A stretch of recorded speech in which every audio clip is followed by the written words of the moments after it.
High, আমি পূজা। তোমাদের সকলকে ওয়েলকাম করছি আমার আরও একটি মিনি ভ্লগে। এই ভিডিওটি গতকাল শুক্রবারের। মোমোকে নিয়ে ডাক্তার দেখানোর কথা ছিল। মোমো বেশ অনেক দিন পরে বেরোবে, তাই আমরা সকলেই একটু এক্সাইটেড ছিলাম। আবার এই দিন আমার বোনজি আদ্রিকার জন্মদিনও ছিল, তাই ওর জন্মদিন উপলক্ষে দুটি উপহার দু জায়গা থেকে ওর জন্য অর্ডার করলাম। তারপর খাওয়া দাওয়া করে আমরা শ্রীরামপুরের উদ্দেশ্যে বেরিয়ে পড়লাম। ডাক্তার দেখি মন অনেকটা হালকা হলো। যে ভয় গিয়েছিলাম ডাক্তার বললেন সেরকম কিছু নয়, বাচ্চাদের এরকম একটু আধটু হয়। দূর হলো আমাদেরও মনের ভয়। তারপর বৃষ্টিতে একটু চা না হলে হয় বলুন? একটু চা পান করে মোমোদের গ্রুমিং সেন্টারে মোমোর কিছু শপিং করে ভেবেছিলাম আদ্রিকার উপহার দুটি দিয়ে আসবো, কিন্তু দেরি হয়ে যাওয়ার কারণে বাড়ি ফেরারই সিদ্ধান্ত নিলাম।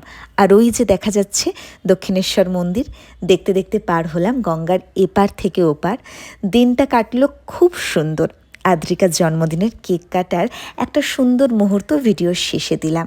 থেকে যাক একটি সুন্দর মুহূর্তের এক ঝলক আমার কাছেও। আজ আসি, সকলে ভালো থাকবেন। আমার ভিডিওটি ভালো লাগলে লাইক করে দেবেন। দেখা হবে পরের ভিডিও। টাটা।